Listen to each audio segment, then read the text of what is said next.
Bonjour, bonsoir à toutes et à tous, ainsi à ceux qui nous écoutent en podcast. Bon dia à tout le monde, comme on dit au pays. Bienvenue dans l'émission F2M Toulouse. On est ensemble pendant une heure pour parler du TFC.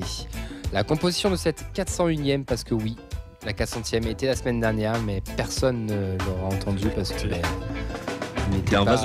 elle n'était pas diffusable. Seuls ceux qui ont écouté Radio Occitanie en direct ont pu savoir ce qu'on a dit. Mais voilà, pour cette composition de la 401e, on a dans les buts gardien des réseaux sociaux, c'est Vincent. Comment il va, Vincent ? Ça va super, merci. Vous les amis, comment ça va ?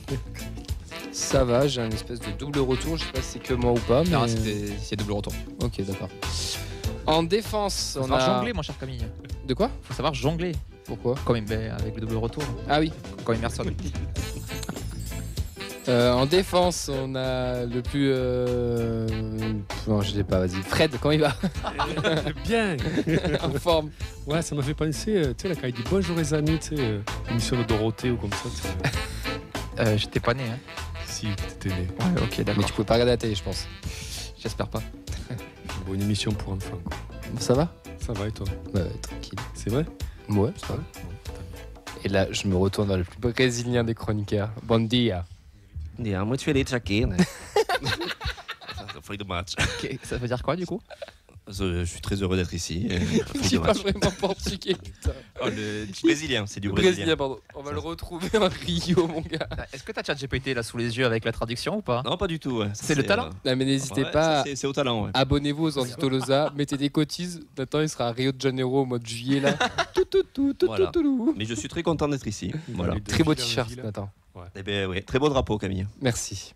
C'est plaisir. Alors, en cabine coach technique, c'est Nadia. Comment elle va, Nadia ? Bonsoir tout le monde. Ça va très bien, très bien, merci. En forme ? En forme. Ouais. Qu'est-ce que tu penses de cette composition brésilienne ? Est-ce que ça fait le Roga Bonito ou pas ? Ouais. J'ose pas le prononcer, mais ouais. Bonite. Pardon. C'est comme un Corse en fait, le brésilien, c'est Roga Bonite. Le mélange. Bref. Ça va être dur, putain. Pour cette 401e au programme, on va avoir Selena Altunkula qui sera avec nous, la capitaine de ce week-end, pour le débriefer le Montpellier-Toulouse. Le Toulouse-Montpellier, pardon, Coupe de la Ligue, où on a perdu 3-0. On était présents tous les 4. Il y a juste Fred qui n'a pas vu le match. Non. Mais Fred il sera là pour la deuxième partie de l'émission avec le débat. Est-ce que la victoire à Lyon est-elle celle de CMN ? C'était un point qu'on avait abordé la semaine dernière dans l'émission, mais comme elle n'a pas pu être sortie, on vous le remet sur la table. Surtout, on l'a balancé sur Twitter la semaine dernière. Il y a eu pas mal de réactions, pas mal de gens qui sont venus nous parler et débattre avec nous. Donc, c'est quelque chose qui est intéressant et qui nous intéresse. Donc, on le remet un petit peu sur la table. Donc, n'hésitez pas. Vous pouvez nous appeler aussi au 05 61 80 40 40 pour venir discuter avec nous et parler de CMN, cette victoire à Lyon. Voilà pour le programme. Pour réagir avec nous sur Twitch, sur YouTube, sur X, Toulouse Foot, sur Facebook Live aussi, celle sur Radio Occitania, parce qu'on a l'ordi de Vincent.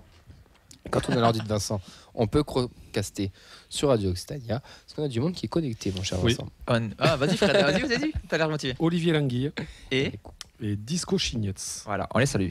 Et en brésilien, ça donne quoi ? Bon dia, toi. Disco Chignetz. Vivant que la hype, c'est pas pour. Il y aura plus de hype. Il faut qu'Emerson y marque. Emerson. N'hésitez pas d'ailleurs à aller voir le petit réel que Emerson Fan Club nous a fait, nous a tagué dessus, donc qu'on a pu repartager. Un nouveau compte Instagram qui vient d'être créé, où on voit nos commentaires et où on s'enflamme sur le Roga Bonito. Ouais. Donc voilà. Belle musique, tout est bien. Quoi. C'est exactement. Vous pouvez bien sûr donc réagir avec nous, et puis on va commencer cette émission tout simplement avec les résultats du week-end. Oui, la frappe de Divine. Oui, magnifique. L'ancienne Marseillaise qui marque contre l'OM, et ça c'est pas beau. C'est bon ça, voilà. C'est bon. Allez, on y va pour les résultats. Vincent Laine 3, enfin oui, Vincent ou pas oui. Okay. C'est même l'académie de manière générale, c'était un petit peu calme ce week-end, puisqu'il n'y a pas eu de match. La N3 et les 19 c'était exempté, les 17 le match a été reporté. Il y a quand même eu, vous donnez les derniers résultats du coup, on reste pour la N3 sur un nul 1-1 à domicile face à Colomiers. Les 19 restent sur une victoire 2-0 face à Bastia et les U17 restent sur un 2-2 face à l'Olympique Rovenin. Les principales infos pour l'académie viennent du Bénin pour le coup. Puisqu'il y avait, alors comment s'appelle le tournoi exactement? C'est la Ligue Académie. La Ligue ouais. Il y avait donc c'était le tournoi des académies, je crois. U17, U18, U16, U17, U18. Oui. Il y avait le TEF et l'autre équipe française, c'est Marseille, merci. Et ensuite, il y avait les meilleures académies des pays africains qui étaient présents sur place. Donc, il y a eu une phase de poule, puis une phase finale. Et on a pu avoir quelques revenants. On a Thibaut Nègre qui a marqué notamment. On a des jeunes qui étaient en forme, qui ont continué à briller. Donc, c'est quand même un trophée prestigieux qui montre aussi le très bon état de santé de l'académie toulousaine, pour le coup. Exactement. Notamment 2 jeunes qu'on avait récupérés à Ajaccio. Oui. Qui performent déjà beaucoup avec les 17 et qui continuent sur leur lancée. Donc, c'est très, très prometteur. C'est une merveilleuse nouvelle, en tout cas c'est un trophée de plus pour le TFC, ça fait toujours plaisir. Pour être complet, on va donner les résultats des filles aussi, donc les seniors qui ont perdu 3-0 contre Montpellier en Coupe de la Ligue, la R1 qui perd 1-0 face à Nîmes à domicile et les U19 qui ont gagné 3-2. Et pour parler du match de samedi où on était d'ailleurs avec Nathan, Nadia et Vincent, on va accueillir Célène Altoun-Koulak. Comment ça va Célène? Ça va super et vous? Ça va, merci, bienvenue dans l'émission. La dernière fois qu'on t'a vu, c'était à l'académie, tu avais ton trophée de meilleure joueuse de D3, si je dis pas de bêtises. De D2, pardon.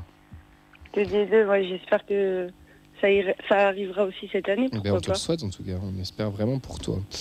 On va parler un petit peu du match de samedi, Célène. Avant l'ouverture du score Montpellier-Rennes, on avait l'impression que tout pouvait basculer d'un côté comme de l'autre. Et on voit quand même un résultat assez sévère au vu de la physionomie du match. Est-ce que tu es d'accord avec ça? Ouais, je suis d'accord. Je pense que le 3-0, il est sévère parce que pour des personnes si des personnes n'ont pas vu le match, ils voient 3-0, donc que c'est logique. Alors que je pense que dans le jeu, on leur a tenu tête et surtout en première mi-temps où je pense qu'on aurait dû rentrer à la mi-temps avec 1 ou 2 buts d'avance. Ouais. Est-ce que l'état catastrophique de la pelouse aussi a joué dans tout ça et a changé un petit peu vos plans? Non, pas du tout.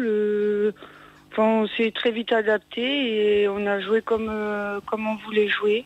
On a joué notre jeu et la pelouse, ça n'a pas changé grand-chose. Le fait de perdre en Coupe de la Ligue, c'est plus facile, on va dire, pour vite rebondir en championnat ou pas? Non, parce que ce soit la Coupe ou non, on a envie de tout gagner. Donc c'est une défaite, mais on sait que le plus important c'est quand même le championnat, mais on sait que la coupe aussi ça peut nous faire rêver comme la saison passée, donc on veut aussi la gagner quoi.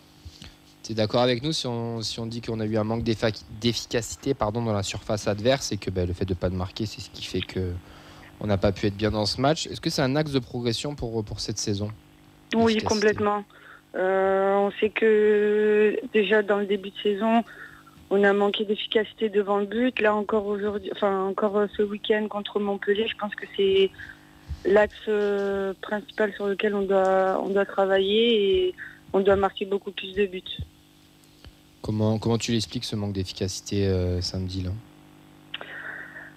Face à une équipe de D1, je dirais que devant le but, on manque de rapidité dans le contrôle frappe. Elles ont été beaucoup plus efficaces que nous aussi. Nous, en fait, on sait qu'on va revenir dans la surface, donc en fait, je pense qu'on se donne pas à fond sur nos actions, et ce qui fait que on marque pas assez de buts au vu du nombre d'actions qu'on se procure. Ouais, surtout en première mi-temps, on avait Luna qui, nous des tribunes en tout cas, on avait vraiment cette impression que Luna avait vraiment pris le dessus sur son vis-à-vis et que ça pouvait vraiment passer sur son côté et que finalement c'est jamais arrivé cette ouverture du score, mais c'est vrai que c'est dommage. T'étais capitaine Célène samedi, ça représente quoi ce capitanat pour toi? C'est une fierté, je suis arrivée à Toulouse il y a 2 ans et demi. Le club, le staff, le président, ils m'ont relancé, ils m'ont redonné confiance en moi. Et aujourd'hui, être capitaine de cette équipe, franchement, c'est une fierté. Ouais, Célène Altoun-Koulak du coup avec nous dans l'émission. Encore un match face à une D1. que vous avez fait samedi. Est-ce que pour toi la marche était trop haute ou tu penses que l'écart se réduit chaque saison avec ces équipes de division Arkema? Non, je pense que ça se réduit. On l'a encore prouvé dans le jeu samedi. Si on avait été plus efficace, je pense qu'on aurait pu leur tenir tête. Donc non, je pense que ça se réduit et que tous les clubs de D2 progressent. Et c'est pour ça aussi que le championnat de D2 est de plus en plus difficile, parce qu'on se rapproche un peu plus de la D1. Plus personnellement, Célène, est-ce que tu peux nous raconter comment tu as vécu tes 2 ans et demi au TEF? Trop bien. Voilà, depuis que je suis au TFC, je me régale, je prends du plaisir à jouer au foot. Et c'est que des émotions fortes, que ce soit la montée de la D3 à la D2. Et même la saison dernière, même s'il n'y a pas eu la montée, c'était une saison incroyable, que ce soit en championnat ou même en coupe. Donc, trop bien. Est-ce que ce projet du TEF t'a redonné du coup un petit peu un second souffle après plus de 10 ans au niveau national dans différents clubs avec plus ou moins de réussite? Complètement, ouais. C'est la première fois que je suis autant épanouie et autant heureuse d'être dans un club et super fière de le représenter. Donc, trop bien. Enfin, je suis vraiment bien ici. Tant mieux, ça nous plaît d'entendre ça, on va pas se mentir. C'est quoi tes ambitions cette saison à titre perso, collectif, au niveau de la Coupe de France aussi? Personnellement, avoir le max de temps de jeu et être le plus décisif possible, que ce soit en but ou en passe. Et collectivement, continuer à arriver en Coupe de France comme on l'a fait la saison dernière et surtout la montée. Hein. Ouais. Je crois que tu es la première joueuse à nous le dire. Clairement, la montée. Tout le monde tourne autour du pot, mais toi, tu y allais direct et on est d'accord avec toi. Moi, je la veux, cette montée, donc on va tout faire pour. On verra ce que ça donnera, mais en tout cas, on va tout faire pour. Est-ce que tu penses que du coup, il y a les capacités dans ce groupe-là pour aller chercher cette montée? Oui, bien sûr. Le groupe est bien, on est de mieux en mieux match après match. On a mal commencé la saison, mais petit à petit, on commence à régler tout ce qui allait mal en début de saison et il n'y a que du positif. Comme samedi, on a certes perdu face à Montpellier, mais vu ce qu'on a montré et vu nos jeux, c'est très positif, donc on peut le faire. Oui, je suis d'accord. Tu as été aussi internationale, Célène, aussi avec l'équipe de France militaire il y a 1 an, si je dis pas de bêtises. C'est quelque chose que tu aimerais retrouver aussi, les sélections ou pas? Bon, j'y pense pas plus que ça. Si j'y vais, c'est avec grand plaisir, si je suis à pied. Ouais. Si je suis pas à pied, c'est pas grave, c'est pas quelque chose pour lequel je joue forcément, quoi. Okay. Et dernière question, c'est la petite question bonus. Comment ça s'est passé l'anniversaire de Roma, sachant que vous avez perdu 3-0? C'était plus joyeux avant le match, on va dire. Mais ça s'est quand même bien passé, voilà. Après, c'est que du foot, c'est que la coupe, mais on va pas se mettre dans des états aussi pour une défaite, mais on était quand même un peu tristes, mais voilà. Roma qu'on avait reçu il y a 15 jours, je dirais, parce que c'était Alexandre. Ouais. Écoute, merci beaucoup Célène pour ce petit débrief. Les gars, vous avez assisté au match, les gars, et les filles aussi, ce qu'il a dit. D'accord, est-ce que tout ce qu'a dit Célène ou pas? Globalement oui, surtout les 2 barres transversales qui tombent mal, quoi. T'as là un des deux qui rentre, forcément c'est plus tout le même match et tu sais que si tu ouvres le score tu peux maîtriser le match derrière, quoi. C'est ça. Ce week-end vous allez à Metz aussi, nous on reçoit Metz, c'est un week-end spécial Toulouse-Metz, on espère 2 victoires en tout cas. Célène, on va te libérer, on te remercie vraiment d'être passé dans l'émission, tu es toujours la bienvenue pour une prochaine fois aussi, en espérant débriefer une victoire mardi prochain avec toi ou quelqu'un d'autre de l'équipe. Merci beaucoup à vous. À bientôt. Merci, Célène, bonne soirée. Bonne soirée, au revoir. Ciao. C'était Célène Toulkoulak, du coup, notre avant-centre, capitaine ce week-end des filles. Juste pour rester encore 5 minutes sur le match, on a dommage, on a envie de dire en fait. C'est vrai qu'elle le dit d'ailleurs. Fred, toi qui n'as pas vu le match, tu as vu 3-0, tu as dû te dire dommage. Tu te dis elles ont pris une volée, quoi, alors que non. Là, tu fais jeu égal sur 60 minutes, hein, on va dire. Tu as des grosses occasions avant la mi-temps. Je crois que c'est 2-3 minutes avant la mi-temps, le poteau sur la c'était avant la mi-temps. Donc forcément, derrière, après, tu as une équipe de Ligue 1 qui est peut-être un peu plus athlétique, qui a plus l'expérience aussi de ce type de match de coupe face à une équipe d'une division inférieure. Donc Montpellier, après, ils ont pris le dessus physiquement, ils ont marqué leur but. On est d'accord que ils ont déroulé. Les buts qu'on prend, on a l'impression qu'ils sont évitables. Enfin, moi, j'ai vraiment cette impression-là. C'est des erreurs défensives, hein. C'est des 1 contre 1 quasiment à chaque fois. Mais tu n'avais plus de bloc après, en fait. Ça allait vraiment de la défense montpelliéraine ou toulousaine. Oui. Ça passait le milieu de terrain assez facilement, autant Toulouse que Montpellier. Hein. Oui, bien sûr. Tu te retrouvais vite dans la surface adverse et défensivement, après, je pense que les buts auraient pu être évitables. C'est des cafouillages un peu, ou alors c'est des mauvais alignements. Enfin, c'est dommage. Après, Montpellier a bien joué le coup, parce qu'à 2-0, Toulouse passe à 3 défenseurs derrière, donc pour faire monter encore plus le bloc, et elles ont joué le contre, elles ont bien gêné, donc non, mais c'est bien joué à elles, c'est l'expérience tout simplement. Ouais, et puis on n'a pas marqué, quoi. C'est vrai que quand tu marques pas de but, c'est compliqué. Il faudrait pas que le dommage, ça soit chaque week-end, si on se dit dommage. Oui, dommage. Bah après là, c'est la Coupe de la Ligue, c'est une dernière qui est marbre. Si ça sert après dans le. Moi, je pense que ça peut que leur être bénéfique. L'expérience c'est du bonus, je pense. Le déroulé de la saison. Comment elles perçoivent ce genre de match aussi. Mais ouais, je pense que c'est pas eu. Quand tu sais que tu joues, qu'il y a quand même un gap entre la seconde division aussi, la première, Montpellier, qui est quand même un sacré morceau. C'est ça. Ce qu'il faut dire, Montpellier dans le football féminin, c'est un gros du championnat, quoi. Mais c'est plus le Montpellier de l'époque. C'est toujours bien de rencontrer des équipes comme ça. Oui, mais pareil, Marseille sera un autre test, dernier match de poule. Avec Corinne Diac d'ailleurs, qui vient d'être élu. Et ça se passera à Muret d'ailleurs. C'est toi qui m'as dit ça. Non, c'est pas toi. Je sais pas. C'est lui. Quand il dénonce comme ça. Ça se passera à Muret le match. C'est gentil, c'est mignon. Juste avant d'enchaîner, Cam, j'ai Fabrique Violette qui a envoyé sur Insta les résultats de la préformation de ce week-end dans les U14 qui ont battu Albi 4-0, les U15 qui ont gagné 2-0 à Tarbes et les U16 qui en ont mis 6 à Balma. Donc la préfo vit bien ce week-end.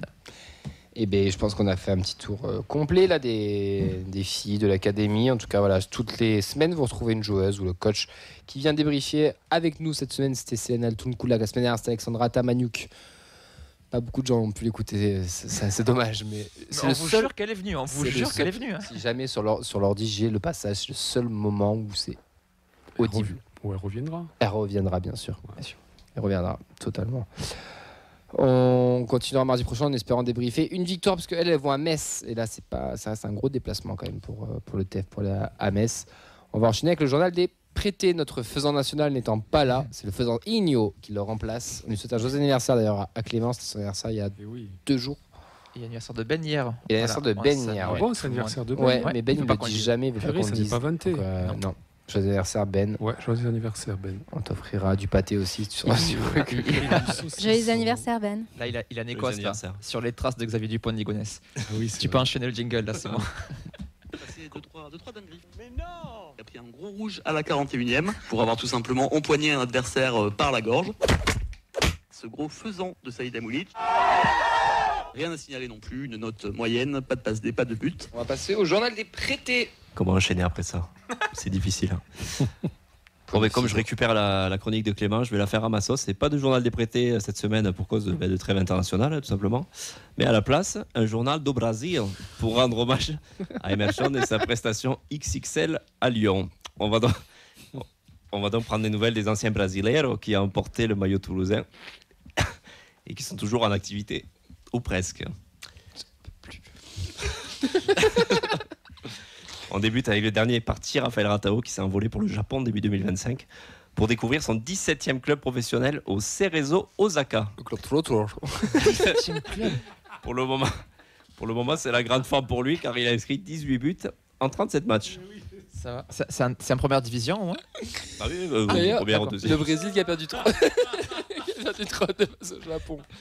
Avant lui, on a pu connaître le couteau suisse Somalia qui est revenu depuis 2020 dans le 3e club de cœur de Clément, au Ferencváros TC. C'est vrai? Ouais, il y est depuis 2020. Je vous la fais à la portugaise, Ferencváros. Oui, bah oui. Ferencváros. Et il joue aujourd'hui gardien. Voilà, il a testé tous les postes. Non, c'est une blague, bien évidemment. On a également eu la joie de voir évoluer William Matthäus de 2014 à 2017. Il était très bon lui sur les jeux vidéo. Il jouerait. Oh, ouais.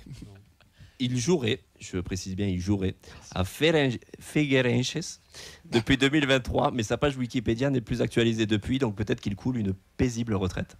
Ça, je n'ai pas eu plus d'infos que ça, quoi. Et enfin, le successeur de Jérémy Mathieu, Louane, n'a joué que pas la chanteuse. Louane n'a joué que 5 matchs depuis 2022 avec, attention, tenez-vous bien, l'Associação Portuguesa de Desportos. Et j'imagine qu'il doit être en pré-retraite avec William Mateus. Donc voilà un petit peu pour nos 4 joueurs ex-brésiliens toujours en activité. Après, il joue la Coupe d'Europe, lui. Bon, l'Eurovision, mais c'est quand même la Coupe d'Europe. C'est vrai. Mais, voilà. Mais ça m'a fait un petit truc de revoir des joueurs comme ça, William Mateus. Je me souviens. Il avait joué, je crois, 45 minutes sur une saison. Il s'était fait les croisés. On l'avait plus revu pendant un an et demi, je crois. Mais voilà. On les embrasse. On a eu des pépites, mais vu notre connerie sur le Brésil, vous avez compris qu'on va peut-être pas s'arrêter en si bon chemin.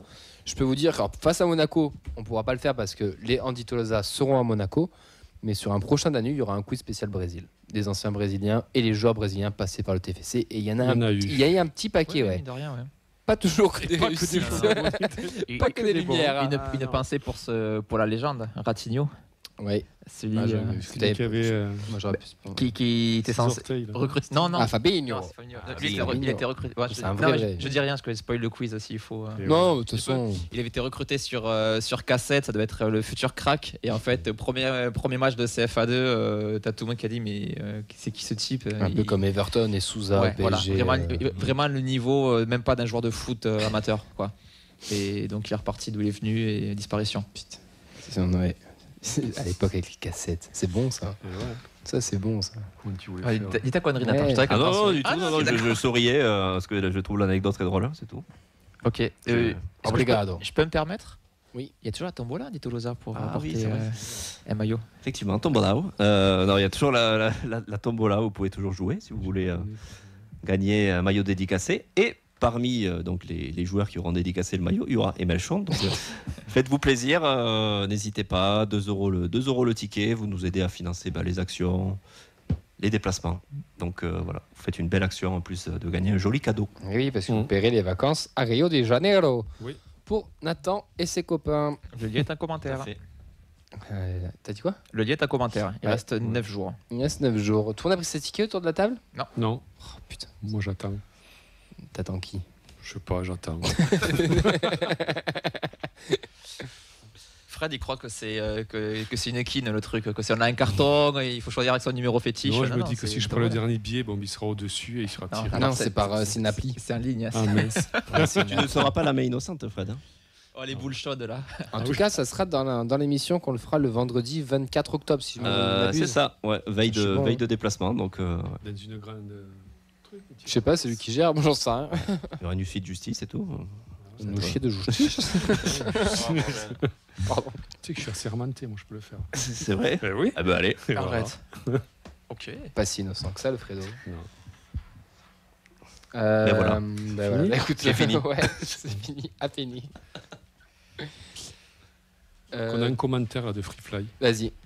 Il dit bonsoir. Bonsoir Freefly. Voilà. Bon dia à toi.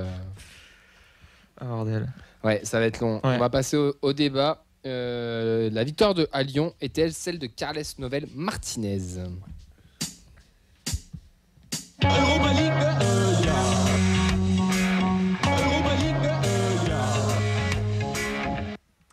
Allez, on en a débattu la semaine dernière lors de la 400e, puisqu'on a fait la 400e victoire à l'extérieur. Et le petit clin d'œil, c'était que notre 400e à nous aussi, ça n'a pas été aussi plutôt une défaite. Beau. Nous, c'était plus catastrophique qu'autre chose, mais c'est pas grave. On avait évoqué ce point-là dans l'émission, on l'a mis aussi sur Twitter dans la semaine.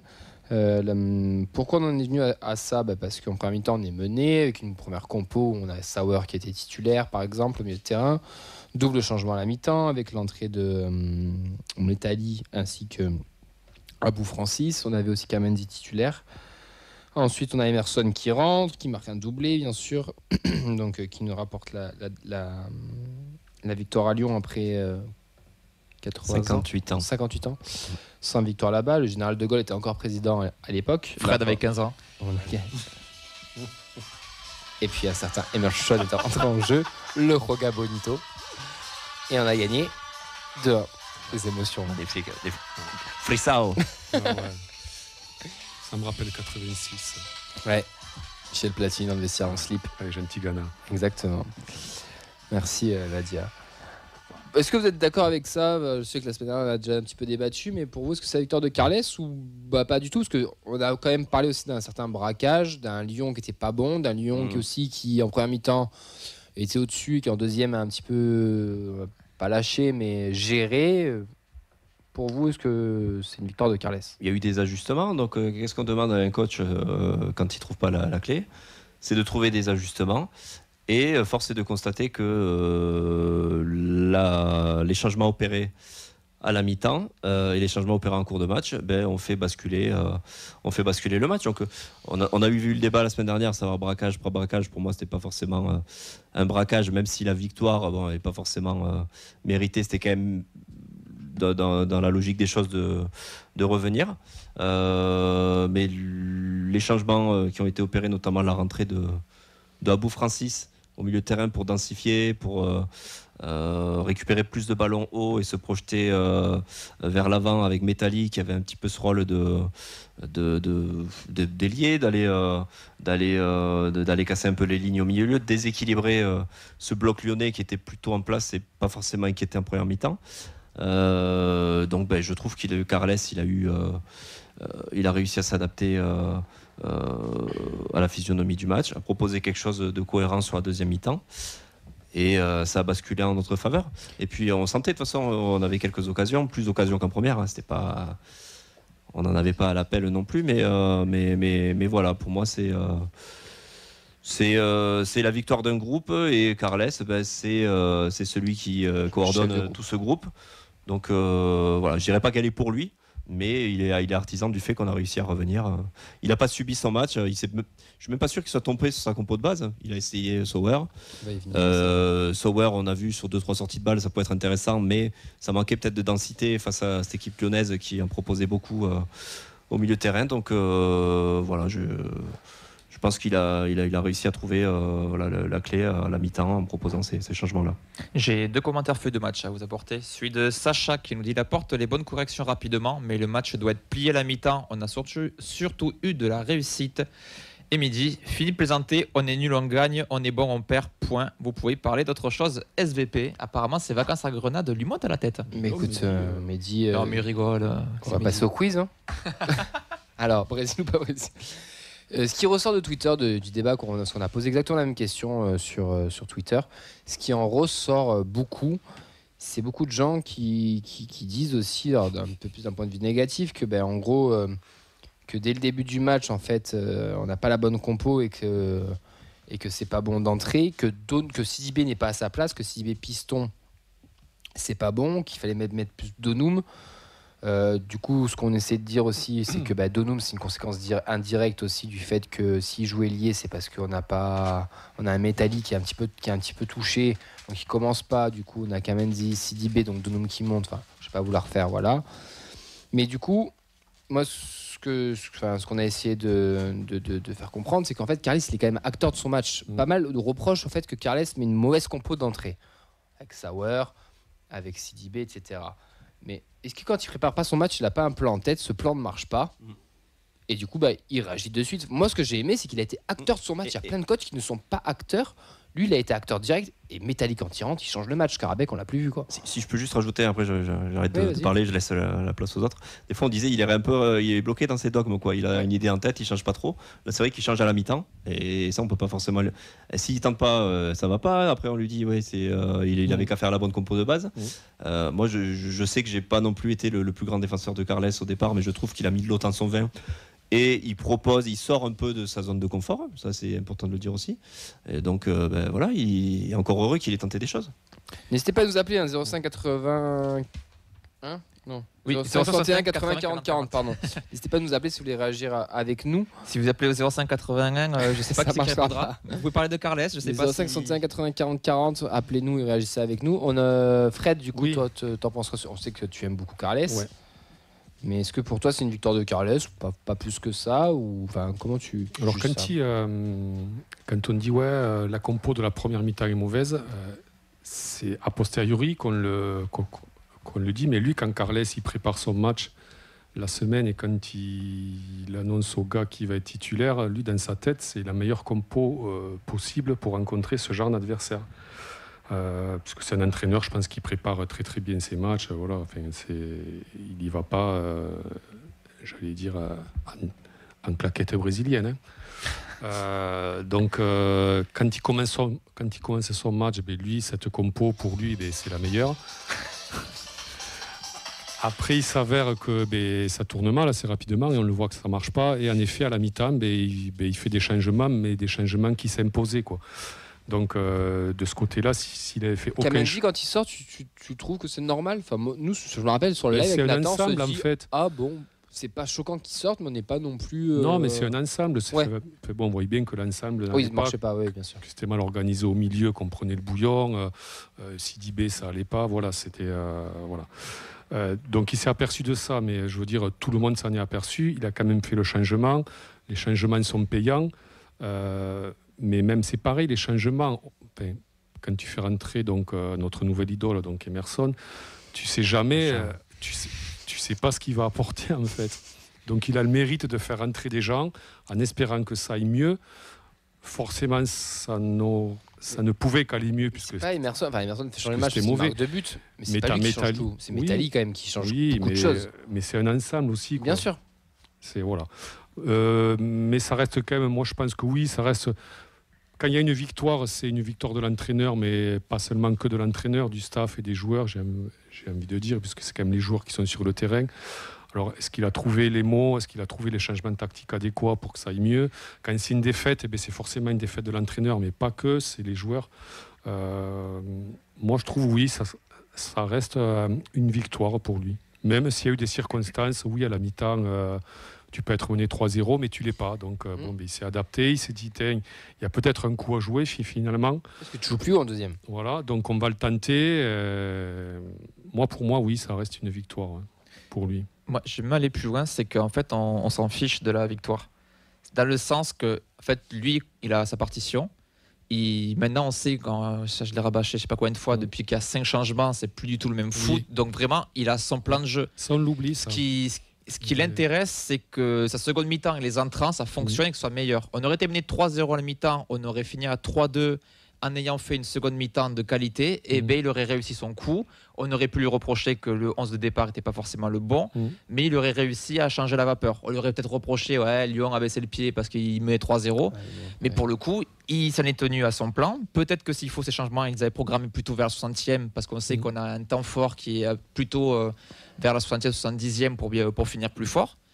Il s'est précipité, il a vu que ça ne fonctionnait pas, donc il a fait ces changements-là à la mi-temps et il a réussi son coup. Donc, il le dit en conférence de presse d'ailleurs, sur ce que tu as dit, le Coupe des 15, là, c'est qu'il dit je ne sors pas un joueur parce qu'il est mauvais ou il ne rentre pas parce qu'il est bon, c'est un LA, c'est un plan de jeu, c'est fait que voilà, on prépare aussi un match sur 80 minutes et à 15 et pas à 11 quoi. Donc en soi, la victoire, pour moi, bien sûr, c'est que du bonus, parce que ce match-là, on sait que c'est Lyon, qu'il y a tout l'historique, c'est une équipe qui est au-dessus, donc on n'est pas censé le gagner sur le papier. Donc c'est que du bonus. Moi, c'est le contenu qui m'intéresse, et pour le coup, on a réussi à renverser la vapeur, et on a fait une meilleure fin de match, et même si on a la réussite, on l'a provoqué. Dans ce qui ressort aussi sur Twitter, c'est Magri. Alors Magri, il est... tout le monde l'a en grippe, tout le monde ne le veut pas, tout le monde ne comprend pas pourquoi il est là. En plus, c'est Emerson qui rentre, qui marque 2 buts. C'est sûr que ça alimente encore plus la mayonnaise, j'allais dire, mais c'est plus la polémique, ouais. Mais Magri, moi, je vais prendre sa défense. Je suis désolé, qu'on aime ou qu'on n'aime pas. Magri, il a fait un match de crevard ce jour-là, parce qu'un match, pour tous ceux qui ont joué au foot une fois dans leur vie, un match, quand tu es attaquant dans ce genre de match, c'est immonde. Tu cours dans le vide, tu vas au pressing, tu touches 1, 2, 3 ballons dans la mi-temps et encore il faut qu'il soit bonifié parce qu'il a une occasion en plus, une occasion de la tête en première mi-temps, la Basile Boli à l'entrée de la surface là. Mais c'est immonde, il a fait un travail de sape, de l'ombre affreux, quoi, pardon. Niakaté sur le dos. Ouais, Niakaté sur le dos. Il faut se le faire aussi. Et Emerson qui rentre, qui termine le travail, et tant mieux pour lui. Mais est-ce que, la question c'est, est-ce que Emerson aurait pu faire ce boulot-là avant? Non. Après, le problème, c'est que Magri, c'est sûr en termes d'efficacité, et puis il a un petit manque d'amour aussi du public en ce moment par rapport à certaines déclarations, son comportement sur le terrain. Il y a plein de choses qui entrent en jeu, mais juste sur le match, sur le fait du match, Moi, je trouve que on sait qu'Emerson n'a pas le 60-70 minutes de jeu dans les jambes. Oui. Il en a que 45 parce qu'il sort à la mi-temps de Nantes parce qu'il est cramé. Tu mets Magri qui fait un travail de sape et de long, mais qui est immonde. Putain, mais je le plains, mais vraiment, moi je le plains parce que c'est affreux ce genre de match. Et l'autre, il arrive, il plante 2 buts et tout est Joga Bonito pour lui et tout est beau. Tant mieux. Alors, Tant mieux. C'est pas l'autre, hein, par contre. Oui. Tant mieux. Mais moi, j'ai pas envie de l'enterrer à Magri. Non, mais de toute façon, tu peux c'est pas pas légal, l'enterrer déjà, parce de que. On va dire à 9 pour le moment, tu as Magri et tu as lui. Donc forcément, Magri, tu en as besoin. Quoi. Qui est lui Qui est lui, oui. Lui. Tu prends des risques, Fred, attention. Dites son nom. Say my name. Correia. Comment c'est Correia da Silva. Correa da Silva. C'est son nom. Ouais, donc non, Magri, il ne faut pas l'enterrer parce que tu en as besoin, parce que derrière, tu n'as pas en fait ce troisième larron, j'ai envie de dire, qui vient les piquer à tous les deux. Quoi. Puis qui viennent te permettre on est le tout football club. Oui. T'es 10e de Ligue 1. Avoir Franck Magri titulaire de ton attaque pour un 10e de Ligue 1. Et c'est ton meilleur buteur. Quoi. Ouais, c'est logique. Enfin, je ne sais pas s'il y a que moi que ça choque ou vous attendez à quoi avoir. Ah oui, on a eu Dalinkra pendant 2 ans, mais. Oui, je pense que tu peux prendre les 8 derniers de Ligue 1 et tu vois leur attaque et on en discute. Hein. Le seul que je me dis qu'on aurait pu aller chercher, là, qui est revenu à Metz, là, c'est le petit Habib Diallo là, qui joue en Arabie Saoudite, moi que j'aimais bien. Mais lui, tu vois, au FC Metz, c'est pas. Tu t'aperçois que voilà, c'est pas. Oui, non, c'est pas des cracks, hein, mais c'est en grande Ligue 1. Mais Magri, Magri, il va marquer. C'est pas un créateur d'espace. C'est pas un créateur d'espace. On sait que pour moi, il est pas fait pour jouer seul. Du moment où il est pas fait pour jouer seul, il se retrouve face à une défense lyonnaise assez compacte en début de match où il a aucun ballon, le pauvre. Hein. On sait que lui, pour aller chercher des ballons, il faut vraiment le mettre dans des bonnes conditions. Donc il a fait ce qu'il a pu. Pour moi, tu inverses le match, tu mets Emerson titulaire et tu fais rentrer Magri à la mi-temps. Pour moi, Magri se provoque une ou deux occasions parce que derrière, il y a eu beaucoup plus d'espace. Il y aurait eu la place, je pense, lui qui peut être un joueur d'espace, de profondeur. Il aurait pu essayer de trouver des situations et pour se procurer des occasions. Donc voilà, moi j'ai pas forcément envie de l'enterrer parce que il fait des efforts, je trouve. Il est quand même du moment où un joueur il triche pas, il fait les efforts, tu peux rien lui reprocher. Donc Emerson là on s'enflamme, on en rigole parce que c'est pour la blague. Emerson, je pense que techniquement c'est pas fou. Voilà. Je pense qu'on va vite déjanter quand il va faire les passements de jambes. Au passe-manager. Voilà, mais forcément, après, il faut compter sur Magri, qui peut être en confiance, qui fait un début de saison positif. Et, par rapport à la saison dernière, où il a eu beaucoup de mal, où il a eu une bonne période entre mars et avril, et après, c'était un peu plus compliqué. Là, je pense que s'il continue sur cette lancée-là, il peut y avoir même une concurrence positive et apporter un petit peu de solution et du changement tactique. Où on a vu la fin de match à Auxerre aussi, où les deux étaient plus rapprochés. On a vu le match à Nantes aussi. À Toulouse, face à Nantes. C'était face à Nantes, ils ont débuté les 45 minutes, après il est cramé. Donc c'est que ça peut mettre dans la tête de Carles d'autres options. Et surtout, je pense que ça condamne un peu, pour le moment en tout cas, Hidalgo Vignolo, qui vont être condamnés à avoir les miettes ou être exilés sur le côté, ce qui n'est pas forcément leur poste. C'est ce que je voulais tout à l'heure en parlant du troisième. Il manque un troisième jeune attaquant là, qui vienne. C'est Sacha qui disait ça, moi je le rejoins. Quand tu as 18 piges, tu es encore au pays, c'est que tu n'es pas un crack. Hein. C'est quand généralement tu es venu te chercher avant. Et Vignolo, si tu le vois pas, c'est qu'au bout d'un moment, c'est que c'est pas un craquito et qu'il est pas si bon que ça. Enfin après, je sais pas. Les craquitos, tu l'as dit, Camille, ils viennent pas chez nous. Ça c'est vrai aussi. À 18 ans, ils laissent le temps de s'adapter. Après, oui, ça je suis d'accord aussi avec toi. Sur le printemps, c'est déjà pas mal. Oui, il y a ça aussi. Vignolo, voilà, c'est. Regarde Camille, tu t'imagines toi à 18 ans. Tu fais le chemin inverse, on te dit, on t'envoie, fin fond de l'Amérique. Qu'est-ce que je pense qu'il verra jamais le terrain de foot, je pense, Camille, si tu envoies à côté de l'Amérique. Tu parles pas anglais, toi, en plus je parle italien, en Argentine, ça passe. Naze. La diaspora italienne est très présente en Amérique, là-bas, tu sais. Dans le Wyoming.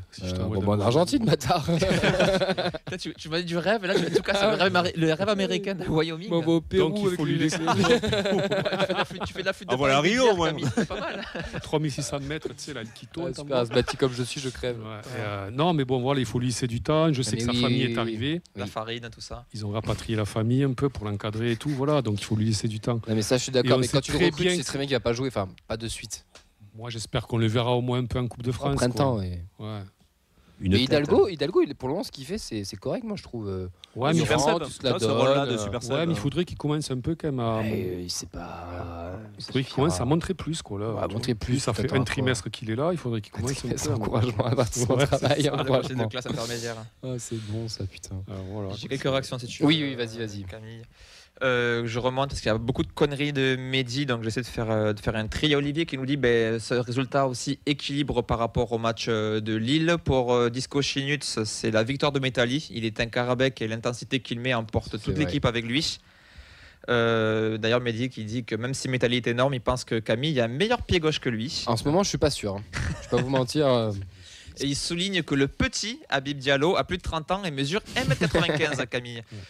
Et voilà, pour lui, Mehdi, pour revenir plus sérieusement, Emerson a quand même pour lui, il a quand même plus de potentiel. Il espère que ça sera mieux que King. Il met le doigt sur quelque chose.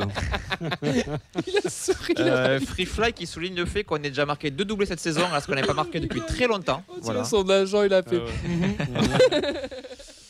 Et Sacha qui nous dit cette saison ça passera par les jeunes plutôt que par les recrues, je le pense toujours. Nos jeunes sont des recrues, Sacha. Vossa c'est une recrue, Metalli c'est une recrue, j'ai oublié le troisième.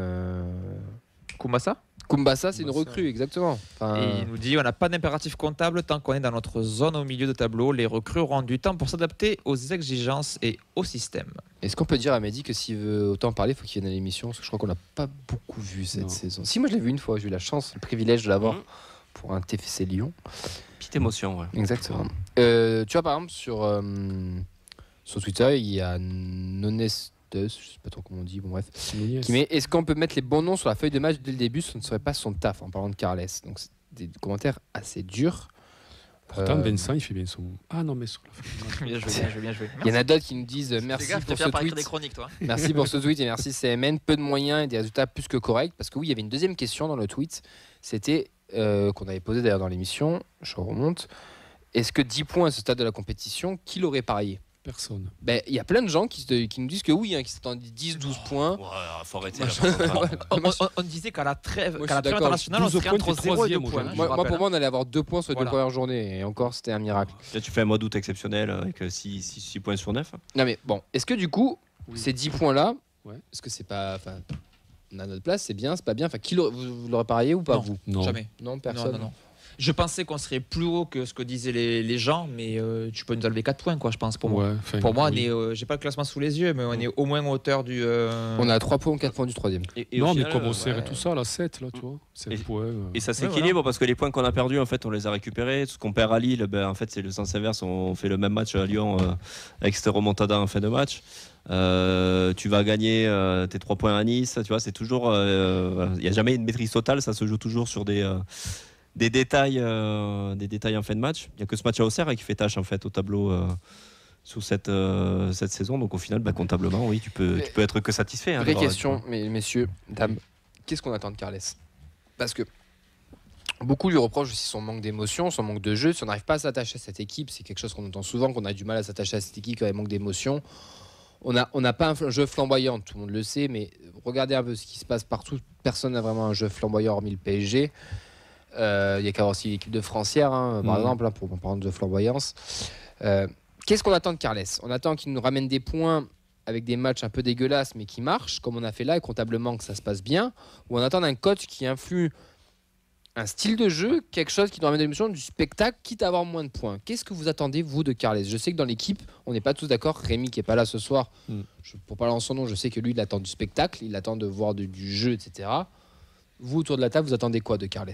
L'efficacité, qu'on prenne des points. Je veux dire, on voit le foot actuel descendre, c'est mourir là, je pense. Maintenant, on est remonté au bon moment pour moi. Vrai, donc là, vraiment, tant qu'on n'aura pas ce step, ça existe encore le projet Ambition 2027 ? Pardon.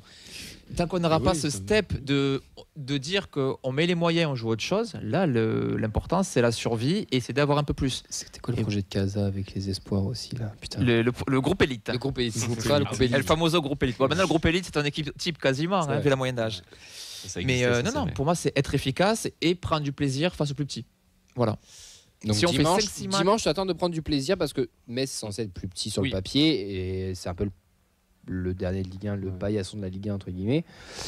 Sans leur manquer de respect, bien sûr. On rappelle l'amitié entre Metz et Toulouse. Mais non, mais c'est pas beau à voir jouer. Est-ce que vendredi, tu leur sortiras l'invité supporter? Ouais, je le tenterai. J'assume mes propos. Ça. Mais c'est pas méchant quand je dis ça. C'est un peu vrai. Mais nous, on est capable de perdre dimanche. Oui. Moi, ce que j'attends, voilà, s'ils nous écoutent, c'est qu'ils donnent les clés du jeu à Malchon. non, c'est. En fait, on en avait déjà eu le débat, je ne sais plus, dans une émission. On nous a vendu Carles comme étant un peu le nouvel entraîneur, un peu moderne. On sortait d'une période avec beaucoup d'émotions sous Montagnier. On se disait, ouais, déjà, si on en est là, avec Carles, on va franchir un cap. Et Montagnier, les 6 derniers mois sont immondes. Oui, parce que les gens tout à oublient fait. ça. Les gens l'oublient. Les 6 derniers mois de Montagnier sont je pense que les discours et son arrivée, et la manière dont Montagnier est parti, ça a joué à la défaveur de Carles, où il y a énormément d'attentes envers lui. Moi, ce que je veux, c'est que mon club soit maintenu en Ligue 1 et qu'il soit vivant, comme l'a dit Vincent. Un club qui descend, toujours debout. C'est toujours debout. Un club qui descend, c'est un club qui meurt aujourd'hui. Voilà, c'est... Et donc, ça passe par forcément pas énormément de spectacles. Ce que je lui reproche, c'est que qu'il y ait un peu plus de spectacle au stadium. Alors, à l'extérieur, tu sais que ce genre de match, tu peux le faire un peu en bétonnant. Ça revient beaucoup aussi. Mais forcément, quand tu viens aussi au stade, c'est pas que pour voir ton équipe gagner à l'arraché 1-0 sur. T'as aussi un peu envie d'avoir une identité de jeu, à te régaler, t'identifier à l'équipe, c'est-à-dire Ça y est maintenant ça. Regarde, c'est bon. Des Ruga Bonite, tout simplement. Non, pas des grandes envolées, mais de voir des mouvements sympas. Là où le match de Nantes, je trouve qu'il y a quand même un progrès dans le sens où il y avait une certaine cohérence. Le match en lui-même était plutôt agréable à suivre. Non, tu le gagnes 2-0, tu dis c'est le match référence de l'année. Oui. Mais tu fais 2-2. Donc du coup, on te dit ça faisait longtemps que j'avais pas vu même en début de saison contre Brest où tu avais je crois que tu avais un quart d'heure en faveur de Brest au début. Bon, après, on avait réussi à gagner 2-0 sans être inquiété, quoi. Mais ce match de Nantes, il était quand même assez complet. Et voilà, un peu plus de solidité au stadium, un peu plus de spectacle. Mais je lui fais confiance pour. On l'a fait déjà depuis 2 ans à se maintenir, arriver aux objectifs de fin de saison. Donc, je n'ai pas trop d'inquiétude. Qu'est-ce qu'il nous dit, Olivier, Fred? Olivier Languille? Ouais. C'est pas Didier Lambrouille, il me plaît ça. Je m'excuse, Olivier, si c'est ton vrai nom. Mais bon. Olivier Languille. Il dit on se fait chier à domicile. Ce qui est point. Pas faux. Ouais, ce qui est vrai. On se fait chier, on gagne pas en plus. Ça c'est. Non, moi je trouve que les gens. Qu'est-ce que t'attends toi de Carles alors? Ouais, non mais moi je trouve que les gens ils ont la mémoire courte avec lui parce que la victoire contre Liverpool c'est sous Carles. L'épopée européenne c'est sous Carles. En fait, il est arrivé avec. Il avait déjà 100 kilos sur les épaules, quoi. Il est arrivé déjà avec un mauvais, un mauvais karma. Pardon, excusez-moi. Et en fait, ça l'a jamais quitté, quoi. En fait, il a toujours payé le fait d'avoir. Post-Montagnier. D'avoir pris la place d'eux ou d'avoir manigancé pour. C'est le sirop de Branco. Mais c'est un truc de fou. Et les gens oublient que l'année Coupe d'Europe, c'est lui qui drivait l'équipe, quoi. Je veux dire, c'est lui qui a fini 2e de poule à 1 point de Liverpool. C'est lui qui est à 2 doigts d'éliminer Benfica sur 2 matchs. Voilà, quoi, et on oublie ça. Et on se réfère toujours à des matchs. Alors oui, c'est pas flamboyant, son jeu, on le sait. Mais moi, je pense que c'est lié aux joueurs qu'on lui met quand même sous la main. Même si son devoir, c'est de les faire progresser, il peut pas arriver à faire des miracles dans le jeu avec les joueurs qu'il a, quoi. Et je trouve qu'on est très très très très dur avec lui. Alors oui, il lui manquerait genre une stat. T'es invaincu à domicile. Il en a des stats, c'est juste qu'il gagne. Par contre, on gagne pas à domicile et ça, c'est quelque chose qui fait chier les gens et qui fait mal. Et je pense que tu vois, il serait plus loin dans le classement. Enfin, il dirait 15-16e. T'as plus catastrophique, mais toutes les victoires que t'as fait extérieur, tu les fais à domicile. Je pense que dans l'amour des gens ou dans sa hype, c'est pas la même. Il y a un truc qu'on oublie réellement, c'est qu'en disant la retransmission du foot, c'est vraiment cassé la gueule. C'est-à-dire qu'il y a 10 ans, on arrivait vraiment à suivre les matchs à l'extérieur de nos équipes. C'était sur beIN, ça coûtait une bouchée de pain. Ouais. Donc tu voyais les matchs à l'extérieur, tu voyais les victoires à l'extérieur. Parce que là, au final, sur les 25 000 personnes de moyenne qui vont au stadium, je suis pas sûr qu'il y ait la moitié qui voit les matchs à l'extérieur. Ils ont qu'à venir au Danube. Alors le Danube ne rentre pas plus de 400 personnes. On se fera de la place, c'est pas grave. Il y a le canal du Midi à côté, on mettra une barque. Mais en tout cas, du coup, ça impacte moins ces victoires à l'extérieur. Oui, je suis d'accord, mais c'est très con. Mais nous, le fait d'être au Danube tous les dimanches et du coup de voir ces matchs avec des gens, moi j'ai l'impression de ne pas vivre les mêmes saisons. Moi, je discute avec des potes, tu vois, qui vont faire un ou deux debs dans l'année, mais qui vont regarder leur match tout seuls dans leur canapé. Ben eux, ça leur fait mal parce que ils ont des défaites à domicile, des victoires, mais ils sont tout seuls dans leur salon avec leur femme et voilà. Que nous, on est quand même ensemble au Danube. Tu sais que t'as un petit côté, enfin, je sais pas comment expliquer, mais ça rejoint un peu ce que dit Vincent. Et du coup, c'est un peu moins douloureux, quoi. Ça m'embête un peu moins. J'ai le cas de mon pote Julien, exilé à Paris, qui dit que lui, ce qui nous tient, c'est un peu l'ambiance, un peu le fait d'être. En fait, il dit quand t'es isolé, en fait, tu décroches en fait de cette équipe. Ouais, je comprends. Parce que ça te provoque rien, quoi. Et je comprends. Ça provoque rien, mais comme je veux dire. J'ai envie de dire comme 14 ou 15 équipes de Ligue 1, quoi. Ah mais bien sûr. Le coup de Ben qui unit un arc et 2 flèches pour faire son effectif et du jeu, c'est un peu le cas aussi, comme la plupart des clubs de Ligue 1. Enfin, un de tes meilleurs joueurs là actuellement, c'est Metalli qui sort du centre de formation, que le mec personne ne connaissait il y a encore 6 mois, et qui est ton meilleur joueur du début de saison. Et qu'il y a un Pokémon et qu'il y a l'évolution de niveau 2 de Messali aussi, il faut le dire. Voilà, Messali qui est blessé encore. Après, ça peut repartir. Il suffit qu'on ait fait Coupe de France, quelques matchs à domicile, et notamment si on pouvait se faire une demi-finale. Moi, tu sais, je vais être quand même très pragmatique, Fred. Hein. T'es à Noël, là, t'es 6e encore dans les clous. Le jeu, je pense que tout le monde s'en va les couilles. Hein. Oui, parce que là, tu vas commencer à, ça va commencer à s'enflammer sévère. Oui. Quoi, et la demi, tu me l'as bien vendu là. Merchant titulaire. Oui. Bouteur. 3 buts, triplé. 0-0 contre un national, une tête à la 92e. On a Mouimed sur Twitch qui nous dit là, ce qui nous manque, c'est 1 ou 2 matchs frissons par an au stadium. C'est ça qui nous manque. Là, on n'a rien. La saison d'avant, tu avais eu Liverpool et Benfica. L'an dernier, il n'y a rien. Donc, forcément, ça pèse à la balance. Ça fait 58 ans que tu n'as pas gagné à Lyon. T'as Marseille qui arrive. On va péter les Marseillais. Non, voilà, t'as Marseille qui arrive. Mon gars, comme Fernandao à l'époque, là, vas-y, bim. Et ce sera le Emerson Tico d'ailleurs, parce qu'il y a Emerson chez eux. Palmieri, il faut brésilien. Voilà, brésilien. Non, italien maintenant. Italien maintenant. C'est un italien. Ouais, c'est pas un vrai. On va enchaîner, on va terminer sur ce débat. Bon, ça fait pas mal parler, ça fera toujours beaucoup parler, Carles en tout cas. Je pense que Fred, il a un petit pas tort non plus. Faut pas oublier non plus. Il nous a donné aussi des frissons. Il arrive post-Montagnier, c'est compliqué aussi. En attendant, il est là. Moi, je pense que ça reste un bon coach quand même. Il fait ce qu'il peut, il essaye des choses, il écoute quand même. Enfin, il écoute pas forcément ce qu'on dit, mais il voit. Il est pas aussi bête que ce qu'on peut le penser. Non, loin de là, non. Et il tente des trucs, il tente des choses. Nous, on est beaucoup centrés sur notre club. Donc puis, on est mieux avec lui qu'avec un Fred Antonetti ou ce qui se fait, on va dire, dans de l'entraîneur français. Allez, ça va être l'heure en tout cas d'une nouvelle chronique. Non, c'est pas une nouvelle chronique, mais. C'est Vincent qui revient que c'est 3 minutes de bonheur en plus. Pour gagner des matchs, faut être solide. On va peut-être pas mettre la barre. Qui sache mieux défendre, qui ait envie donc de défendre, qui aime défendre. Pour moi, le meilleur, à tous les niveaux, au niveau titre, au niveau façon de jouer. D'aller mettre des tampons. Sébastien Chaval, premier tampon. Vous êtes costaud dans les duels si vous êtes capable d'aller de l'avant. C'est bon, c'est 3 étoiles, c'est un énorme restaurant. Et après on va, à Rennes, je crois. Qu'est-ce que vous faites là-bas ? Les meilleures attaques, c'est parce que donc elles ont les meilleures défenses. Quel pied ! Ah, quel pied ! Oh putain ! Et bonsoir. Ça fait un petit moment qu'on s'était pas vu, je crois, depuis le mois d'août. J'ai envie de faire un petit bilan de la feuille de match quand même. C'est la 400e, 400 émissions, les amis. On en a fait du chemin quand même. Ça a commencé sur un canapé in coloc avec des bières et des housses qui sentaient un petit peu l'homme avec un grand H. On est passé ensuite aux appartements des gens, comme chez Nathan, où ça sentait l'hôpital. Et on a terminé au bord de la piscine de Fred, où ça sentait l'EHPAD. Je ne sais pas combien d'heures d'émission en ces temps passés. Des moments mémorables, comme pendant le Covid, où j'ai eu l'honneur de me faire remettre en place par Étienne Capou. La 200e aussi, avec Monsieur Casanova, le Sir Alex Ferguson des bords de Garonne.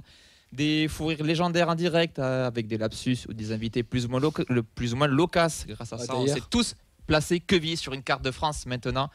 On a eu d'autres moments à off aussi, des petits messages surnois sur notre conversation de groupe en plein live, car oui, on a un minimum de filtre à l'antenne, c'est dire la gueule de notre conversation Messenger. Si un jour elle sort, je pense qu'on peut tous prendre un avocat. Espérons un avocat aussi bon que Nathan en défense d'Emerson. Maître Melchon. Des moments qui nous ont ouvert des portes incroyables, comme cette chance de commenter des matchs du Phoenix Handball au Palais des Sports à 1 mètre de Dominique Arribagé, sur qui on avait chié 24 heures plus tôt en émission.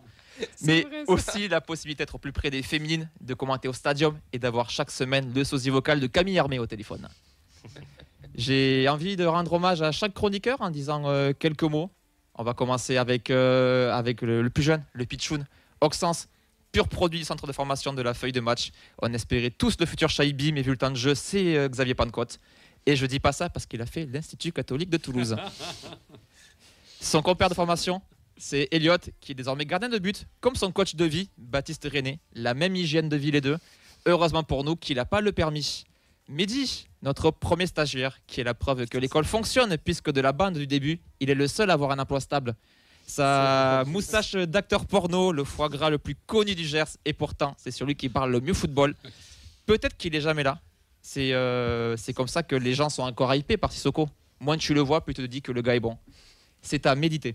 Il y a un jeu de mots pour ceux qui nous suivent avec un décalage. J'ai compris. Nathan, la preuve qu'on peut avoir un handicap et personnel foot. Tu es donc l'idole de Zinedine Machache. Toi aussi, tu es arrivé dans les premiers et tu n'es jamais parti. Pas par choix, mais parce qu'il y a une marche à l'entrée du sud de Radio Stania, donc je n'ai pas fuir. Aujourd'hui, on t'appelle Monsieur le Président. Hâte de voir ta femme dans 10 ans arracher la bonnette de Radio Stania devant le palais de justice de Toulouse. Quelle indignité. Fred, le plus jeune d'entre nous, malgré l'usure de sa prostate, recruté sur entretien d'embauche. Et oui, il avait juste remplacé le porte-document par une glacière et le CV par du saucisson. Autant vous dire qu'il a eu le poste rapidement. Pour ceux qui ne le savent pas, c'est un supporter qui nous suivait en live, qui est venu quand même était supporter, puis qui n'est jamais parti. J'ai une pensée émue pour sa femme et ses enfants qui ne l'ont plus jamais revu depuis et pour qui sa vie a vraiment basculé. Ben, notre consultant MHSC qui venait 2 fois par an, donc 2 fois plus qu'Auxence déjà, oui. Et qui a fini par signer chez nous. Il a fait l'inverse de Silla et je ne parle pas d'avoir 7 gosses avec 5 femmes. Lui aussi, il a rejoint les Andy Tolosa en tant que déficient visuel puisqu'il s'est crevé les yeux l'an dernier après le 3-0 à la Mousson. Clément, le roi des faisans, on n'a jamais eu quelqu'un qui incarnait aussi bien une chronique depuis Doumbia et la rubrique Faits divers. Le divin chauve inspire sûrement parce qu'il brille sur le dessus et en dedans. On en est à un point où le TFC, pour se marrer, préfère prêter ses chèvres plutôt que les vendre juste pour avoir le journal des prêtés chaque semaine. Rémi, officiellement le 5e animateur différent de la feuille de match. Camille, c'est vraiment Macron. Il aura épuisé un nombre de premiers ministres. Du coup, à choisir, j'ai décidé que Rémi, c'était Jean Castex. Rigolo, il dit ce qu'il pense. T'as envie autant de le détester que de prendre un coca avec lui devant L'Amour et d'Alpré. D'ailleurs, L'Amour et d'Alpré, ça pourrait être le titre de la sextape de Clément avec Kamoulich. Nadia, si le silence est dehors de la technique, tu es la reine. Ouais, je la chouchoute parce qu'elle a le pouvoir des boutons. Et non, je ne parle pas de l'acné d'Eliott. Des mois d'apprentissage pour qu'au final, elle balance le jingle Europa League IA 1 fois sur 2. Mais si vous avez fait des déplacements avec elle, vous savez que le calme du studio est bien trompeur. Avis à son voleur d'écharpe, elle est dangereuse. Qui c'est qui me reste? Arthur, l'homme de radio. À ne pas confondre avec Nicolas Hyssen, qui est un homme de scanner. On le voit peut-être peu, mais il est toujours efficace. Il sait combler les trous qu'ont personne. Et non, je ne parle toujours pas de la sextape de Clément avec Saïd Amoulich.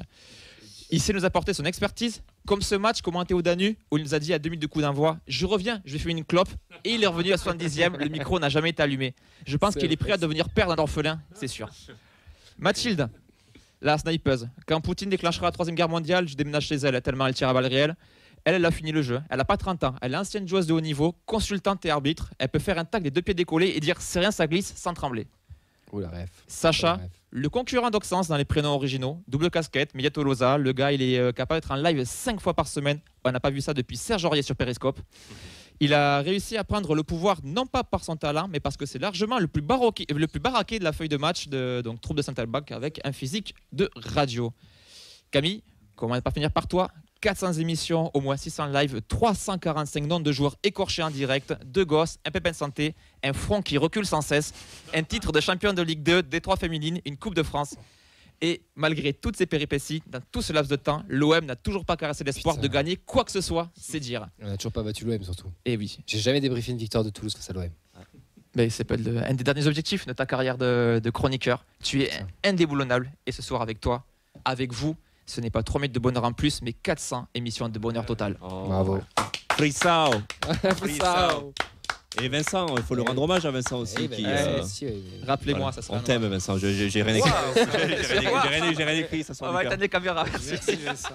Et non, mais Vincent, c'est celui qui nous accompagne depuis 400 émissions. 350. Ouais, t'arrives en cours. Ouais. Depuis 350 émissions, Vincent, c'est l'homme de l'ombre aussi, c'est l'homme de la technique, c'est l'homme des vidéos, des Twitch, de tous ces lives, de tout ce qui se fait sur YouTube, des replays, des montages d'émissions, de tout ça, des réseaux sociaux, un homme multimédia, un multitâche surtout, et un homme qui sait nous faire rire aussi tous les mardis, tous les vendredis, qui est là, qui est consultant, qui parle foot. Qui est beau en plus. Qui est beau. Et qui lui aussi a un titre. Parce il est beau, mais il est beau. Il est président aussi d'un club de FSGT, de nous ramener un petit peu dans tout ce foot business, ce pognon un peu de gauche, dans tout ça. Mais voilà, en tout cas, merci pour cette chronique, Vincent, ça fait plaisir. Et merci à toi d'être là. C'est comme quand on dit, c'est fait de nos parents, sans qui, sans eux, rien n'aurait été possible. Waouh. Ah ben ouais, je vais pas pleurer. Il est des grands hommes. Qui On t'avait fait une chronique pour ton anniversaire. Oui, c'est vrai, on avait déjà tout plus ou moins dit avec humour. Je rentrerai donc dans 20 ans au Panthéon. Il y a 30 ans. Exactement. Écoute, non mais en tout cas, tout ça pour finir en beauté, même si on prend 10 secondes de plus, c'est pas grave. Je m'excuse auprès de Radio Occitania.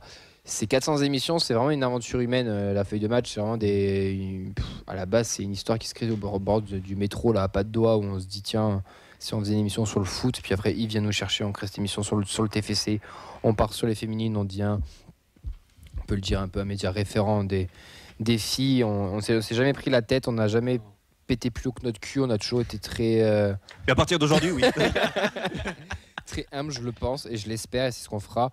On a toujours été une bande de copains et de copines. Chaque personne qui est rentrée dans l'équipe n'en est jamais sortie, donc c'est-à-dire qu'il s'y sent bien, je pense. Nadia qui me fait signe oui de la tête. On a toujours eu plein de projets, plein de choses. Alors il y a eu des projets de professionnalisation qui ont été faits, qui se feront peut-être pas, mais on va rester aussi avec ce côté amateur assumé aussi, mais voilà, on donne notre temps, on donne beaucoup de temps, beaucoup de temps. Chaque semaine, il y a quand même 2 rendez-vous et demi, on va dire, entre le Danu et le Stadium, mais ça nous fait plaisir, on est très heureux de vous proposer ça. Vous êtes de plus en plus nombreux et nombreuses aussi à nous suivre, et on espère qu'il y en aura 400 autres, et voire même plus. L'année prochaine, c'est les 10 ans de la feuille de match, les 10 ans d'existence de la feuille de match, et là, par contre... C'est possible, ça dure 1 an. Ouais, c'est pas possible, c'est 1 an de n'importe quoi. C'est ce qui est prévu, je pense. Au carnaval. On vient de commencer déjà. Tout pris d'avance. Tout. Non mais voilà, donc merci à toutes et à tous aussi de nous faire vivre. Nous faire vivre, vous faites pas vivre parce que c'est pas un métier, mais voilà, de nous suivre, ça nous fait plaisir. On fait pas ça que pour nous, on fait aussi ça pour vous. Et quand on vous voit au stadium, quand vous venez nous voir, quand vous venez nous discuter un peu avec nous, ça nous fait extrêmement plaisir. Nous, je pense que c'est tous un rêve de gosse, entre guillemets. Je sais même pas si on l'avait rêvé, mais ce que vous attendiez d'être autour d'un micro, autour d'une radio, de commenter des matchs au stadium, tout ça, de faire des animations dans un bar. Moi, je me voyais chanteur, mais pas ça. Donc voilà, donc c'est une belle aventure, ça fait 400 émissions, il y en aura d'autres, il y a eu encore plein de... C'est peut-être le moment de sortir un single. pour les 10 ans, tu prépares ça. Plein de belles surprises. Ouais. Allez, il faut lâcher l'antenne parce qu'il se fait tard. Merci à toutes et à tous de nous avoir suivis. Merci. Pardon. Sauf feuille de match. Je me suis égarée. C'est très feuille de match. La dédicace est parfaite. J'ai un petit mot pour la communauté brésilienne de Toulouse qui nous suit. Oui, vas-y. Obrigado por tudo. Et un plaisir. On peut couper ça. Allez, bonne soirée à toutes et à tous à vendredi. Salut. Ciao. Bonne soirée.